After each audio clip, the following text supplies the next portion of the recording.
Bonjour et bienvenue dans le podcast du Human Factor.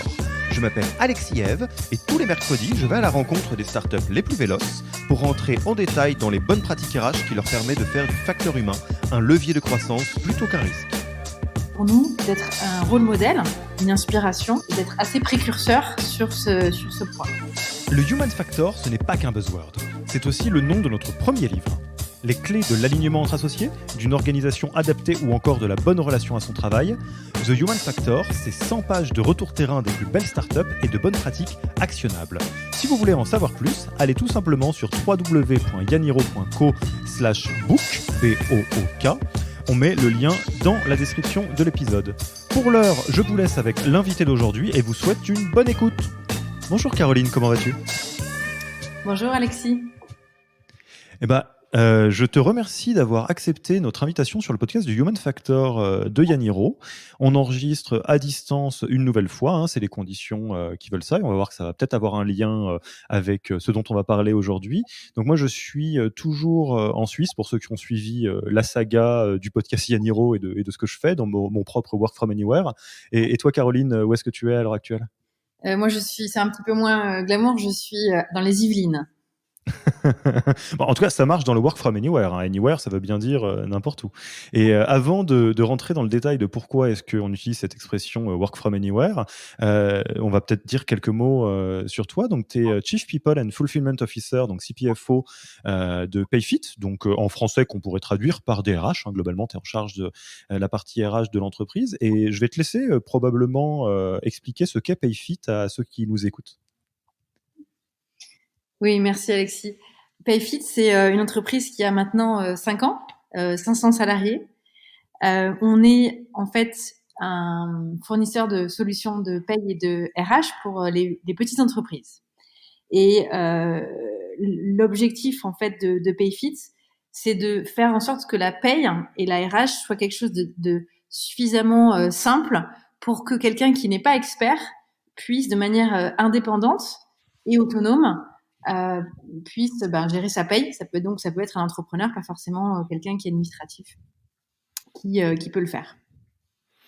Et vous êtes combien là à date ?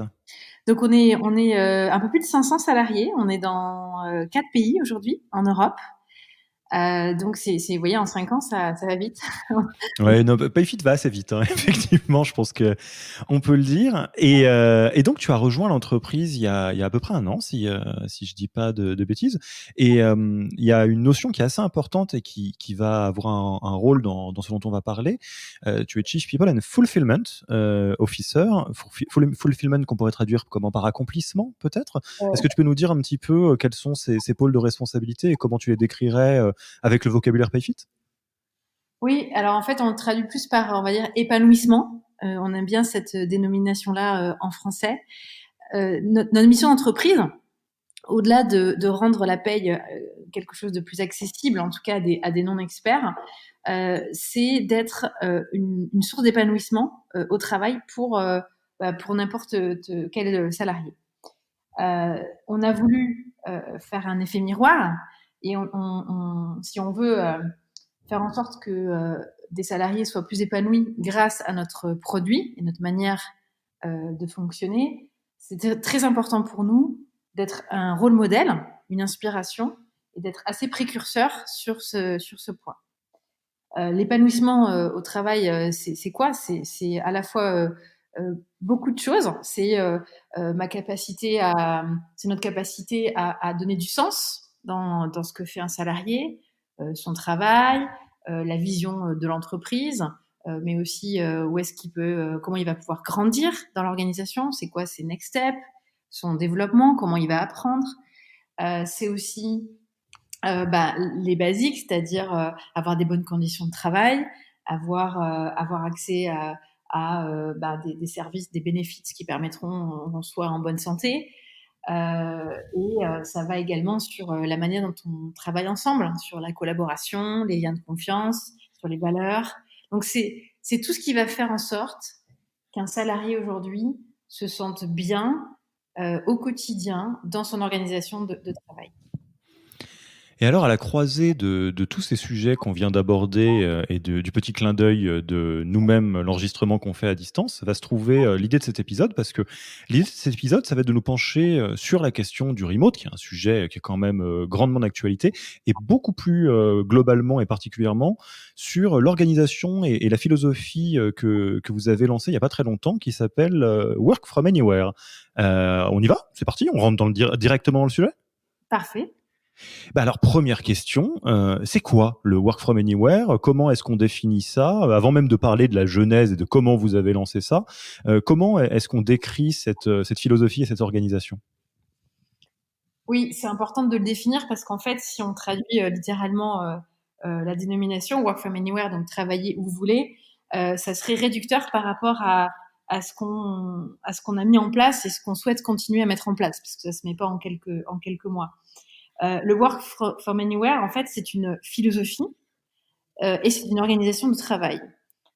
C'est une philosophie dans le sens où, comme je le disais tout à l'heure, le premier objectif de ce Work from Anywhere, c'est de contribuer à l'épanouissement de nos salariés.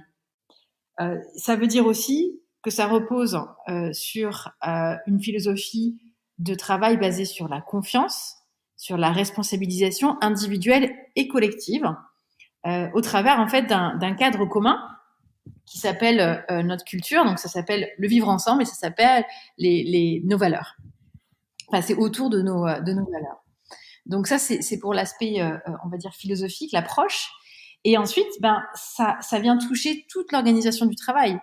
Parce que c'est de flexibiliser, c'est plutôt de la flexibilité dont on parle, c'est d'avoir plus de flexibilité sur le travailler où vous voulez, mais c'est aussi d'avoir plus de flexibilité sur les horaires, sur le quand vous voulez. Et on voit plus loin. C'est-à-dire que pour nous, c'est comment on accompagne les moments de vie.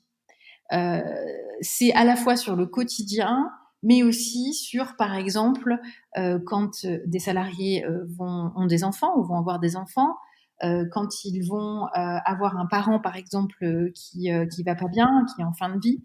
Il y a des moments dans la vie comme ça où on a besoin de quelques semaines, quelques mois pour ajuster son énergie au travail et vice versa. Quand on commence dans la vie active, on a peut-être envie d'être d'être très très investi, que le travail prenne beaucoup de place.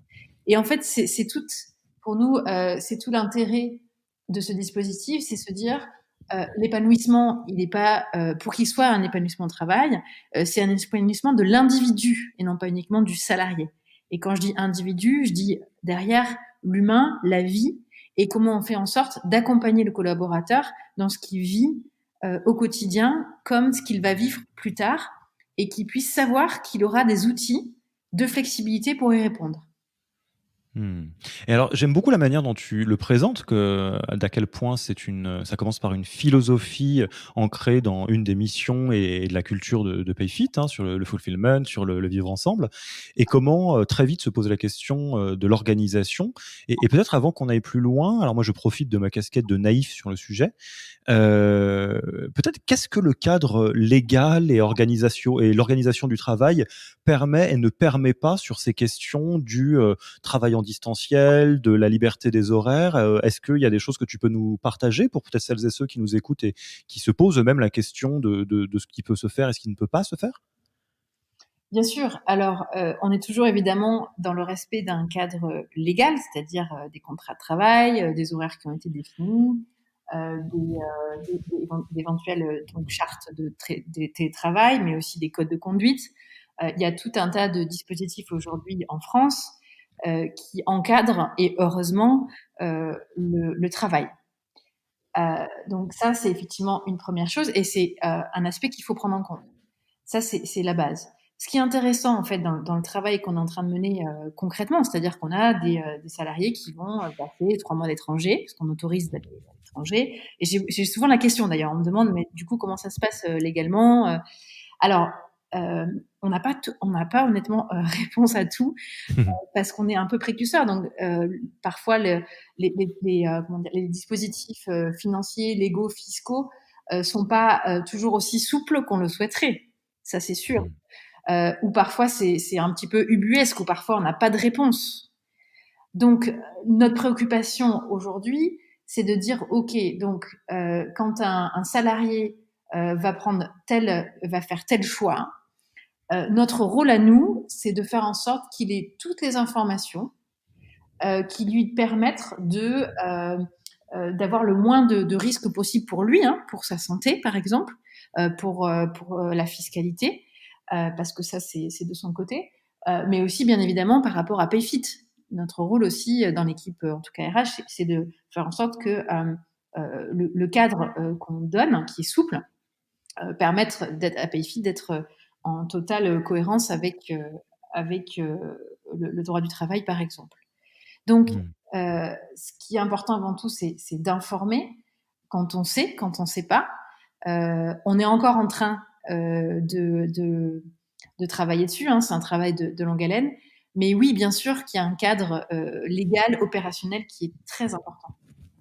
Ouais, ce que je comprends dans ce que tu nous dis, c'est que, quelque part, vous prenez les choses dans l'autre sens. C'est-à-dire, vous essayez de comprendre les demandes ou les chemins de vie, des différents payfitters, typiquement travail à distance, travail, sur différentes horaires et après, du coup, de poser la question de, à quel point le cadre, est flexible ou souple et ce qui permet et ce qui ne permet pas. Évidemment, c'est un travail de défrichage, hein, Oui, que vous êtes en train de faire. si tu veux, je peux donner un exemple concret sur les 2 points.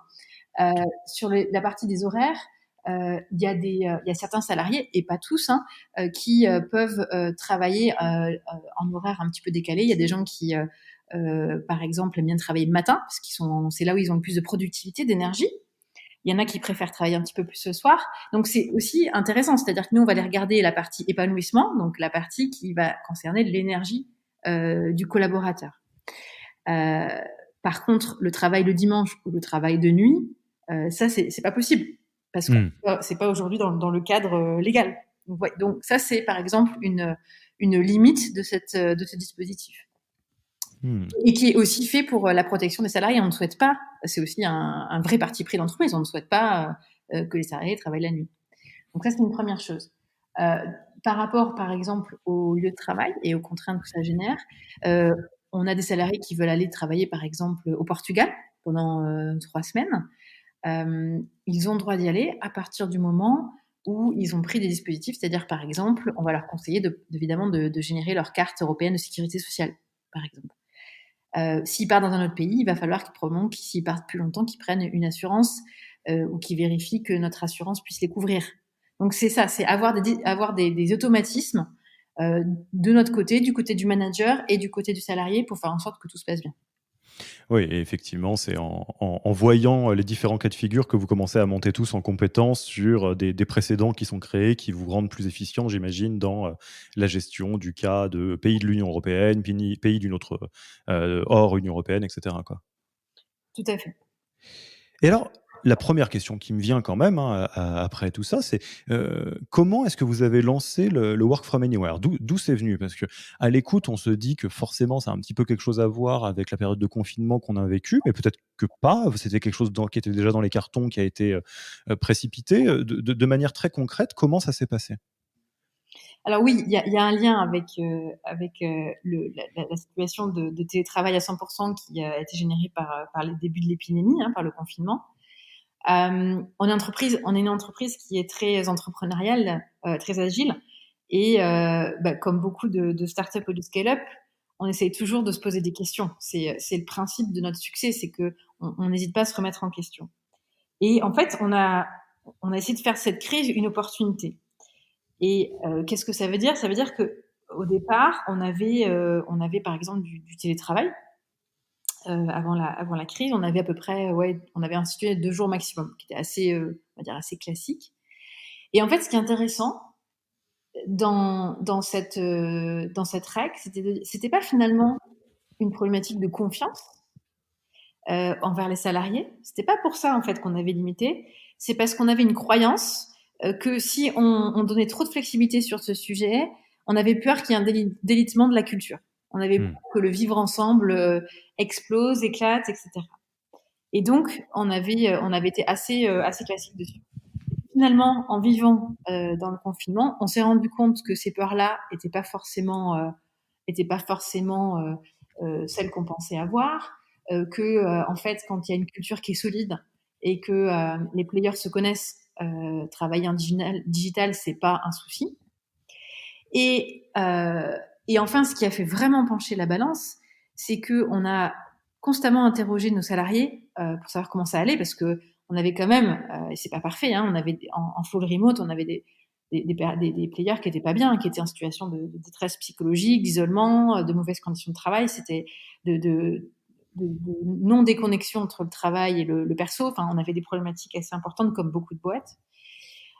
Mais globalement, majoritairement, quand on a interrogé les salariés, il y avait donc un peu plus de 90% de nos salariés qui se sentaient plus épanouis, parce qu'il y avait plus de flexibilité, plus épanouis dans le sens où ils avaient plus de temps pour eux, pour leur famille, pour leurs loisirs.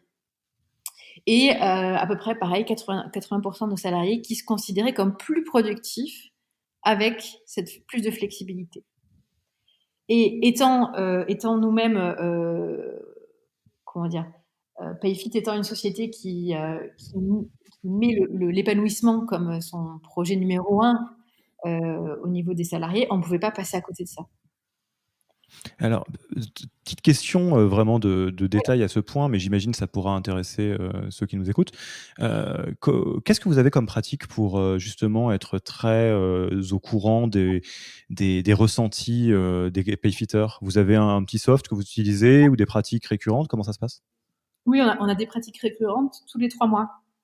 On a un questionnaire de fulfillment, on appelle ça la fulfillment survey, hein, c'est cohérent, qui nous permet d'avoir énormément d'informations, de récolter beaucoup de commentaires sur ce qui se passe dans les organisations.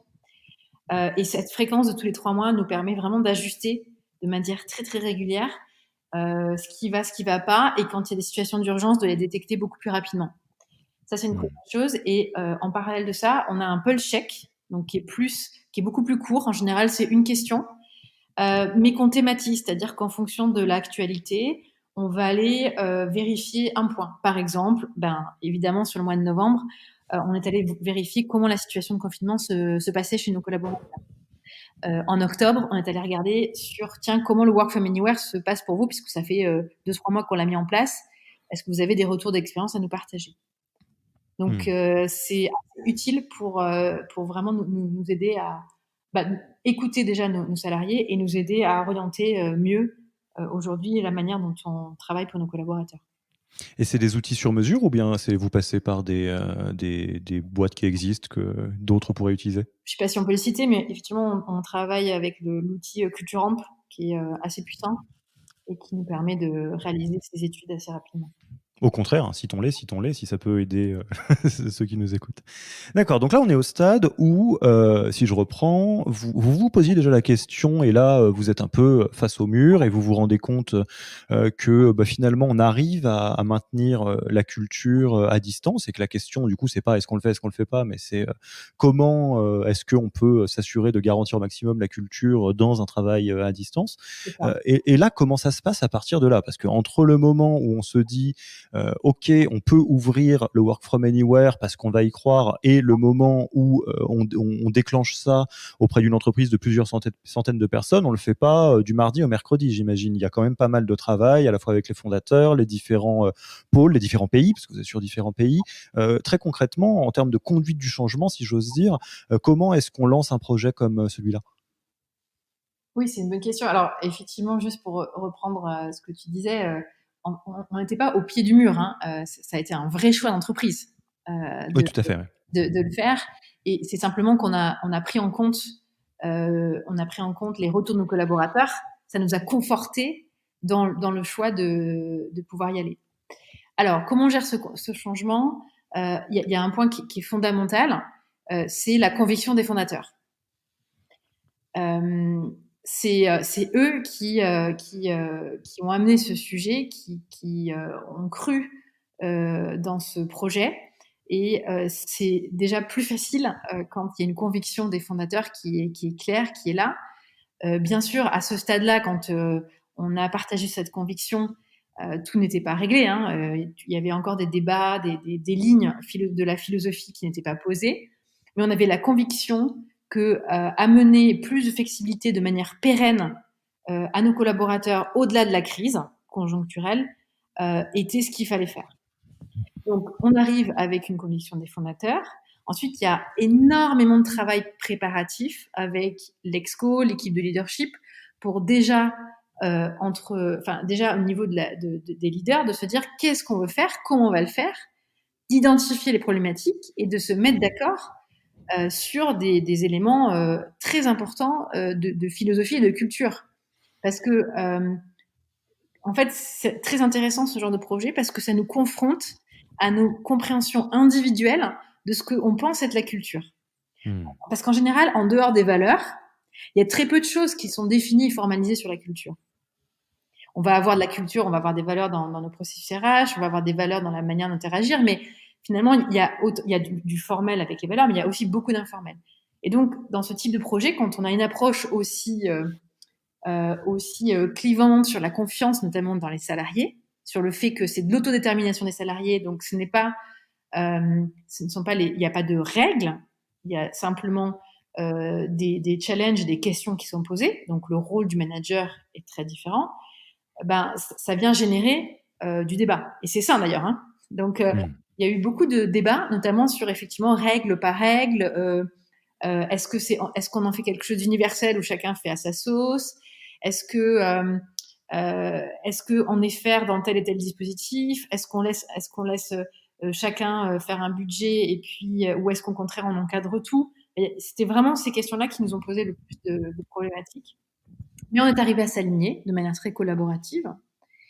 Et ensuite, on a fait le pendant avec les collaborateurs.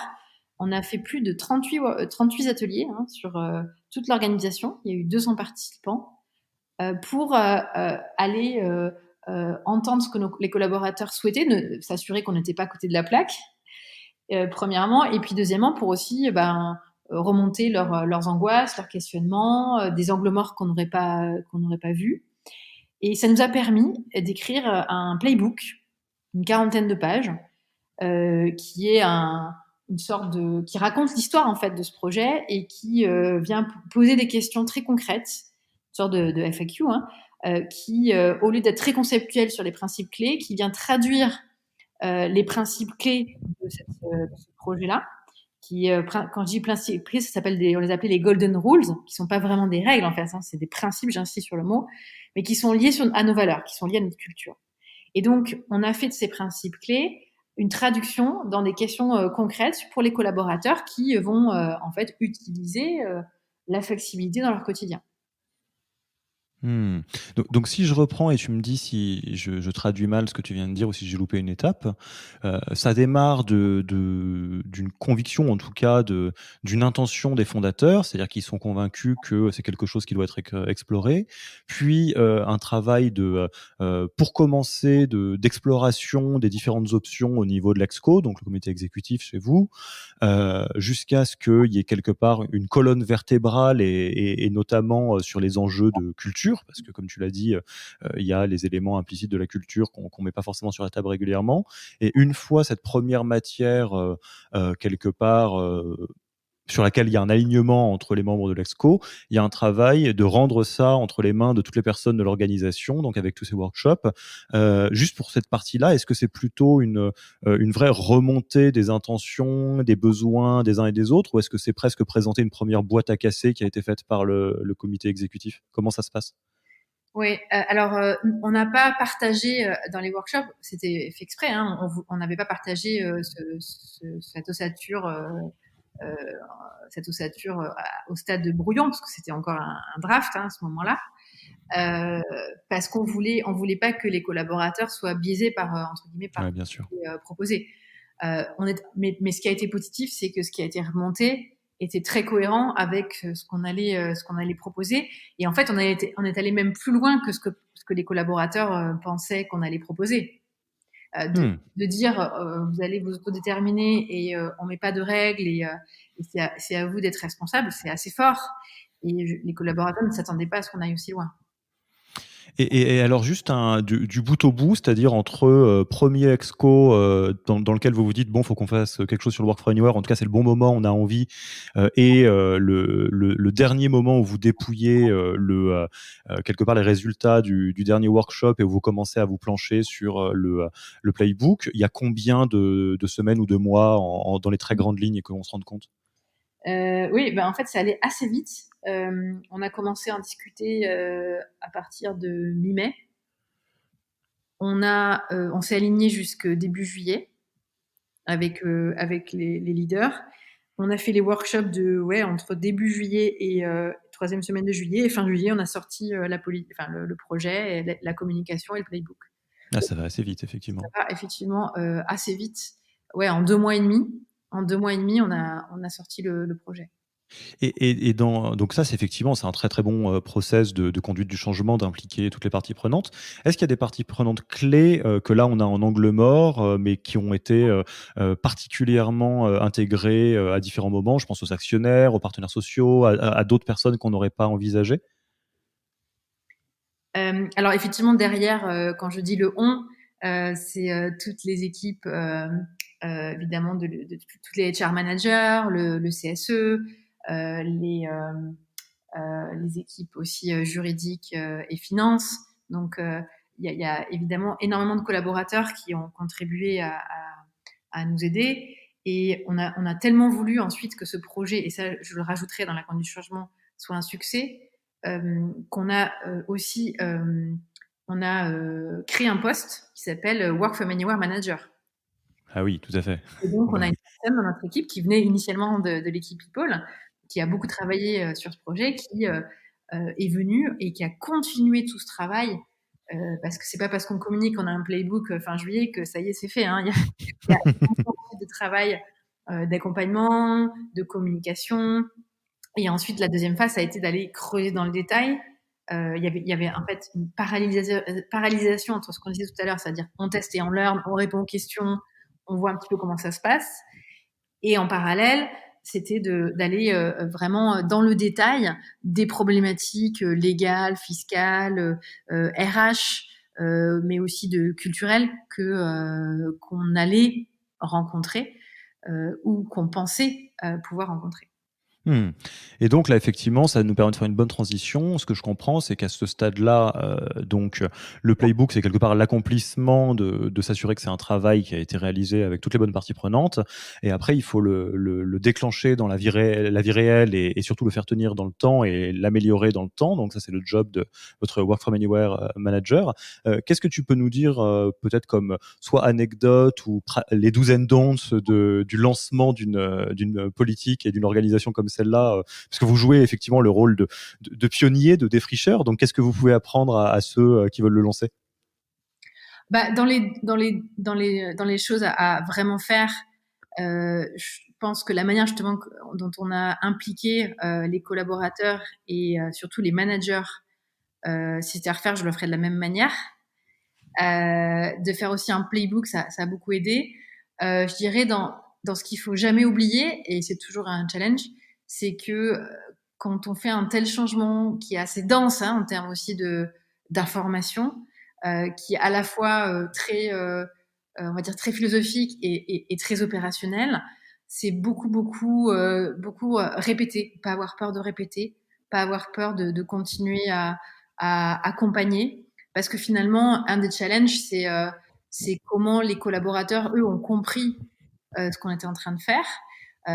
Les managers également. Est-ce qu'ils sont d'accord, pas d'accord, et s'ils sont pas d'accord, comment on les accompagne, s'ils sont pas à l'aise, comment on les accompagne. Ça reste un défi. C'est un conduit du changement qui prend énormément de temps. Et tout ce que je viens de vous dire est pas forcément vécu de manière très humble, et pas toujours vécu comme ça, parce que les situations sont différentes, parce que ça prend du temps. Donc, Mmh. faut pas, enfin, il faut être assez humble. Enfin, moi, si j'ai une recommandation, c'est être assez humble, en tout cas, dans le fait que c'est normal qu'il y ait des personnes qui reposent les mêmes questions. C'est normal que tout le monde le vive pas de la même manière. C'est ok. C'est un chemin qu'on est en train de mener qui prendra plusieurs années. Oui, tout à fait. Et ce que j'entends pareil en filigrane pour continuer l'élan que vous avez donné sur la conduite du changement, c'est que c'est un travail j'aime pas pédagogie, mais en tout cas de rendre clair les choses et les partager et en discuter à tous les niveaux de l'organisation, que ce soit les founders, toi j'imagine, et les managers terrain, donc qui sont avec les équipes au quotidien pour s'assurer que que ça soit compris, qu'il y ait des ajustements à faire potentiellement. Enfin, c'est ça que je comprends. Oui, exactement. Ouais. Et alors, il y a une autre partie, un autre chapitre qui est quand même extrêmement important, c'est qu'au moment de construire cette philosophie, cette organisation du Work from Anywhere, vous avez décidé de l'ouvrir et de le rendre disponible et consultable pour tous. Vous avez décidé quelque part de médiatiser ce Work from Anywhere. Est-ce que tu peux nous en dire quelques mots? Bien sûr, comme je le disais en introduction, nous, notre mission, c'est d'être une source d'épanouissement au travail pour les salariés dans le monde. On est fiers aussi de ce projet. On est fiers Mhm. de ce qu'on a pu proposer. Et on avait envie de partager cette expérience avec un maximum de monde parce que on est comme ça, c'est notre identité. Donc c'était très important d'être très transparent et d'être très généreux dans ce partage. Hmm. Et vous avez des premiers retours sur ce que ça donne, des boîtes qui vous contactent régulièrement ou comment ça se passe? Oui, effectivement. Alors, c'est pas non plus, on n'est pas seul à faire ça, et donc oui, on a quelques questions, mais on n'est pas des stars non plus. Mais il y a des questions, et effectivement, soit en fait, on a des commentaires de personnes qui trouvent ça super qu'on ouvre cette voie, qui nous encouragent. Sinon, on va avoir des questions plutôt de RH qui, effectivement, ou de salariés qui ont envie concrètement de savoir, sur un exemple XY, comment ça se passe, quels sont les inconvénients, les problématiques légales. Donc, on a pas mal de questions aussi plus opérationnelles, et c'est ça qui est intéressant. Nous aussi, ça nous aide à mieux y répondre en interne. Mmh. Et alors du coup, moi je vais pas faire exception à la règle, c'était important je pense qu'on puisse partager l'aspect vraiment, systémique de lancer un projet comme ça, surtout sur une organisation, qui compte pas mal de monde. Est-ce que ça te va si on prend un petit moment là dans l'échange qu'on a, pour zoomer sur des questions qui sont beaucoup plus, terrain j'allais dire parce qu'on l'a tous vécu, justement le travail à distance plus ou moins choisi, et ça pose pas mal de questions et moi ça m'intéresse de savoir, si vous voyez déjà, par la politique que vous avez choisie, la philosophie que vous défendez et l'organisation que vous défendez, si vous avez des réponses sur des questions très basiques du genre, est-ce que on doit éviter le Zoom burn-out, si j'ose dire, avec du téléphone, ou est-ce qu'il y a des pratiques très terrain que tu pourrais partager sur comment bien travailler à distance? Ah, alors, oui, mais encore une fois, ce qui est intéressant dans notre approche, on n'est pas des chantres du full remote digital. C'est pas ça, Work from Anywhere.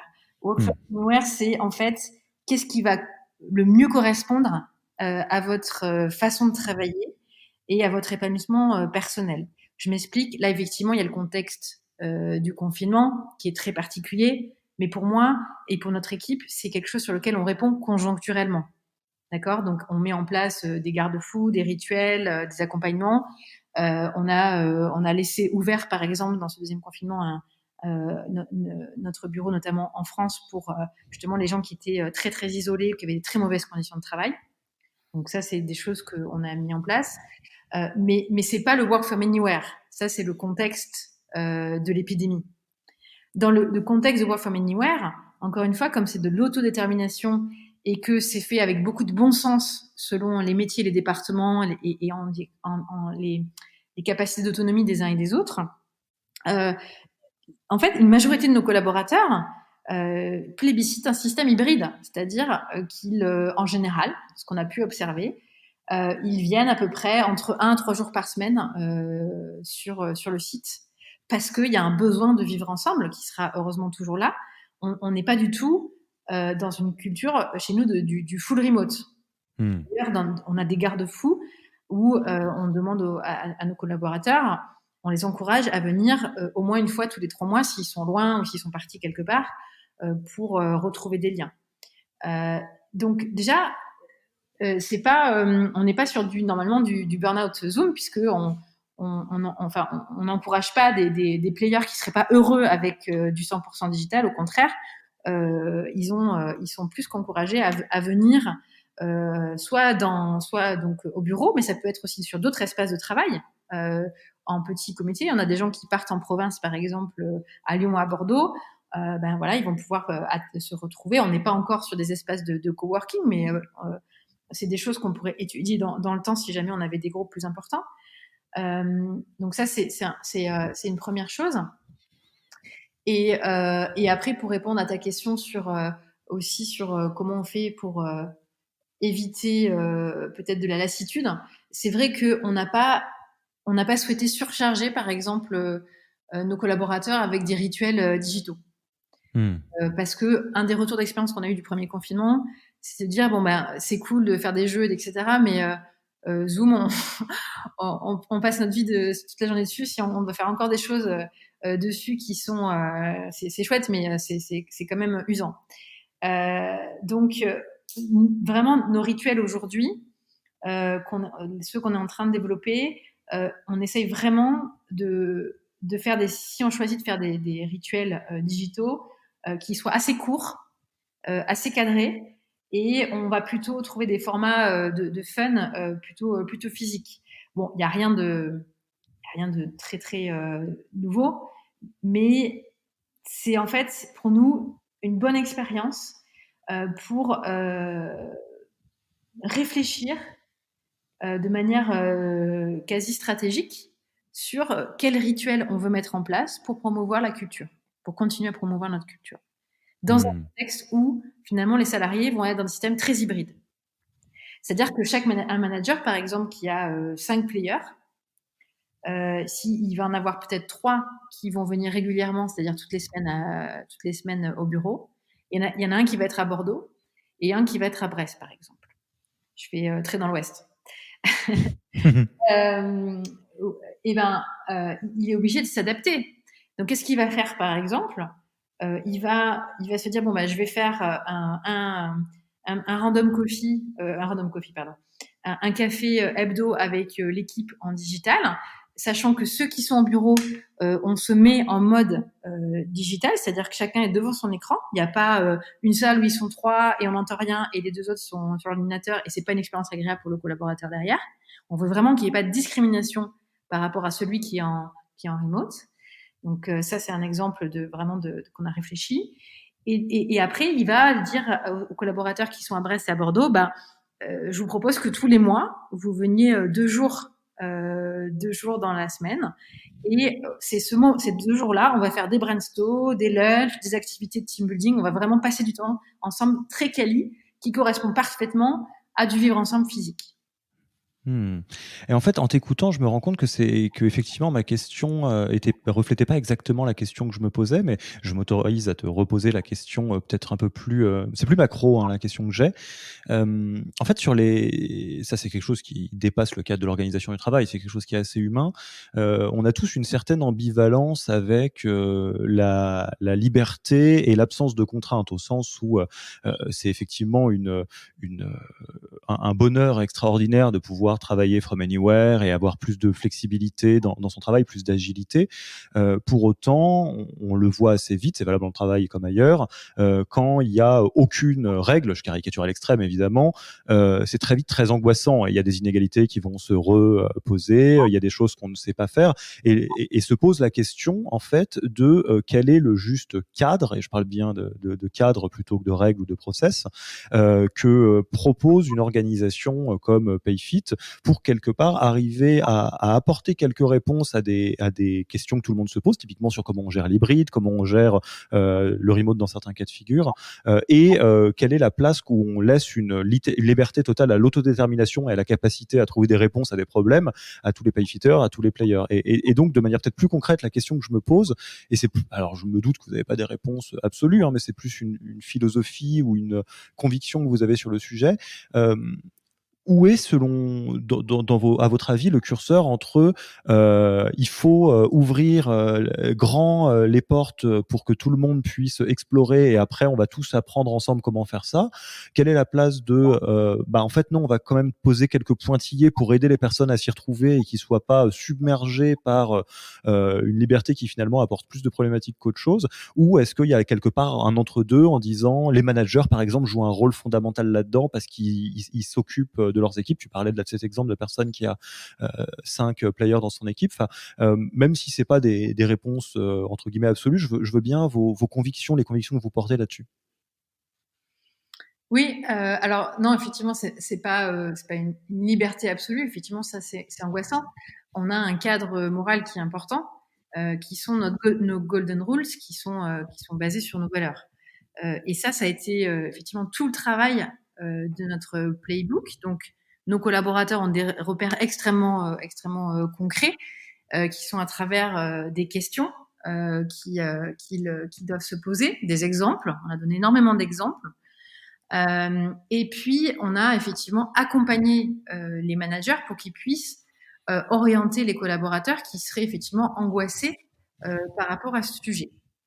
Par exemple, quelqu'un qui... Mais après, il faut aussi faire confiance aux collaborateurs. Oui, Euh, tout à fait. certes, la liberté, c'est angoissant, mais quand on a des résultats et des objectifs très clairs, quand on a un nombre de tickets à répondre ou quand on sait exactement qui on doit appeler dans la journée parce qu'on est sales, qu'on a des meetings très clairs, des routines très claires, tout est relatif. C'est pas parce que on passe dans un espace digital que c'est le chaos. Au contraire, ça force, ça oblige l'organisation à être mieux organisée. Ça oblige les managers à être de meilleurs managers parce qu'ils peuvent plus être spontanés comme ça au coin du café, etc. Tout doit être beaucoup plus clair, plus anticipé, plus organisé. Et c'est vrai que pour certains collaborateurs, avoir plus d'autonomie, c'est pas forcément facile. C'est un choix qu'on a fait d'avoir des collaborateurs plus autonomes. Maintenant, on est conscient que des jeunes collaborateurs, notamment ceux qui arrivent, c'est pas facile de s'intégrer d'un point de vue culturel et d'être autonome quand on arrive dans une organisation. Donc là aussi, on a des garde-fous. Le premier mois d'un collaborateur chez Payfit, il vient le premier mois, toutes les semaines, même s'il est loin, on paye pour que cette personne puisse être intégrée physiquement et on demande au buddy, au mentor, au manager d'être présent physiquement pour cette personne. Hmm. Ouais, bah, effectivement, on partage beaucoup vos convictions hein, sur le fait que c'est bien de poser quelques tréteaux au sol, je dirais, hein, les fameuses golden rules, et après de se reposer sur un mix entre beaucoup de confiance et dans la capacité que tout le monde est capable de définir un environnement et des réponses à des éventuelles problématiques qui peuvent arriver, tout en apportant une forme de garde-fou, d'accompagnement à certaines personnes, comme les nouveaux arrivants, les managers, etc. Et alors, on parlait justement d'impact, de mesures. J'ai bien compris que vous avez le pulse check, pardon, et puis les enquêtes d'épanouissement tous les 3 mois. Je ne sais pas quel recul vous avez sur le Work from Anywhere à l'heure où on se parle. Là, on est fin novembre 2020. Qu'est-ce que tu peux nous donner peut-être comme premier résultat d'impact, que ce soit Quali ou Quanti? Bien sûr, alors on a des impacts quanti très clairs puisqu'on a fait justement une enquête Pulse en novembre, en octobre, pardon, sur le Work from Anywhere et 87% de nos salariés plébiscitent l'organisation de travail Work from Anywhere. Donc, on n'a pas de débat là-dessus. Ce qui est intéressant, c'est ce qui nous ont remonté de manière quali. Donc, ça confirme ce qu'on disait sur l'épanouissement, c'est-à-dire que les collaborateurs ont plus de temps pour eux, moins de temps de trajet, plus de temps pour leur famille, pour leurs loisirs personnels. Le challenge qu'ils voient aujourd'hui, c'est la connexion aux autres, c'est le vivre ensemble. Mais c'est un résultat qu'il faut prendre avec beaucoup de précautions parce que c'est un peu comme notre culture, c'est qu'aujourd'hui, avec le contexte du Covid, on a du mal à départager dans notre retour d'expérience ce qui est lié au Covid et ce qui est lié en fait à notre Work from Anywhere. Ça, il n'y a que le temps et la fin de l'épidémie qui pourra nous permettre de réaliser pleinement nos ambitions sur comment promouvoir la culture, c'est-à-dire sur nos rituels physiques, parce que malheureusement aujourd'hui, comme tout le monde, on n'est pas en capacité de pouvoir le faire. Bah écoute, merci Caroline. Je pense qu'on a fait un bon tour là sur ce sujet du work from anywhere et sur votre témoignage. Si on a envie d'en savoir plus, j'imagine on va sur votre site sur switch.payfit. Absolument, il y a plein d'informations. Vous avez fait le bon travail de tout documenter pour partager et je pense que ça va servir à un grand nombre de personnes. Donc, pour passer tranquillement à la fin de l'interview et peut-être ouvrir sur d'autres sujets que le work from anywhere, tu connais un petit peu les rituels de questions de fin de podcast qu'on a avec tous les invités. C'est quoi le livre, podcast ou blog que tu recommanderais aux auditeurs et aux auditrices ? Ouais, c'est une bonne question. Donc, il y a un podcast que j'aime bien écouter qui s'appelle Hacking HR. C'est vrai que les anglo-saxons sont toujours assez précurseurs dans ces domaines de people development notamment et de stratégie HR.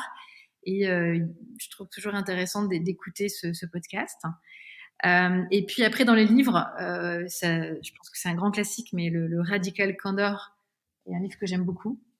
Et je trouve que aussi les concepts d'Isaiah Getz sur l'entreprise libérée et maintenant l'entreprise altruiste, toujours très intéressantes, très riches à étudier.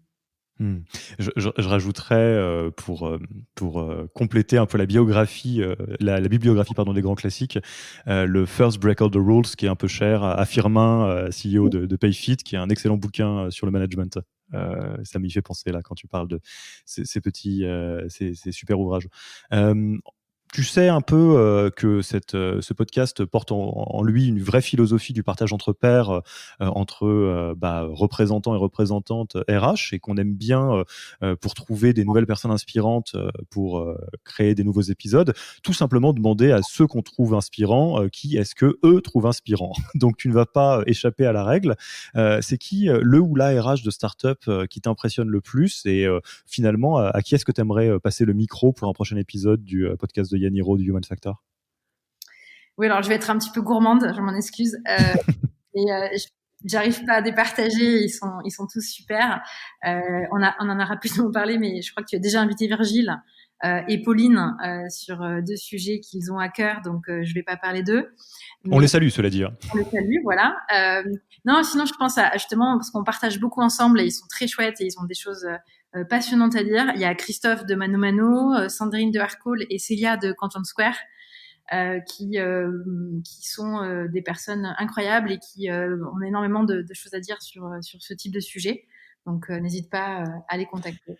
Je vais pas y manquer. Je vais les contacter en leur posant plein de questions pour la prochaine saison du podcast Human Factor.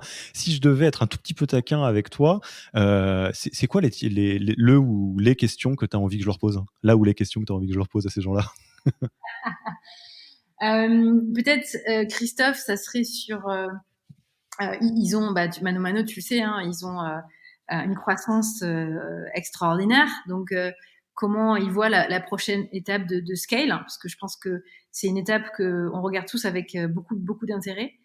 Et puis tu verras aussi j'aimerais beaucoup qu'il puisse rebondir sur ce qu'il a écrit, notamment son article Medium sur la People Journey qu'il a vécu. Il a beaucoup de choses à dire sur les valeurs aussi et la culture.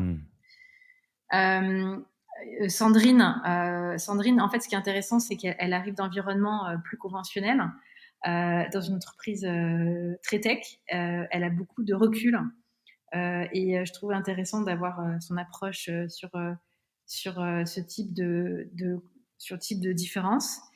Et Célia, elle a, alors comme beaucoup d'entreprises, elle a une entreprise qui a des cultures très différentes. On va d'Israël à l'Europe, aux États-Unis. Et elle arrive avec son équipe de fondateurs et de leadership à créer une identité, Content Square. Et je trouve ça intéressant d'aller regarder ça. Et elle travaille aussi sur le Work from Anywhere. Donc, écoute, j'ai pris toutes les notes. Préparez-vous tous les trois. Les questions sont prêtes pour la saison 2 du podcast du Human Factor. Écoute, Caroline, je te remercie beaucoup pour ton temps et puis pour avoir partagé tout ce que vous avez pu vivre et mettre en place avec le Work from Anywhere. Et puis, il me reste plus qu'à te dire à très vite et à bientôt. Merci, à bientôt. Merci d'avoir écouté cet épisode. S'il vous a plu et que vous ne voulez rater aucun nouvel épisode, abonnez-vous à la newsletter en allant sur le site www.yaniro.co.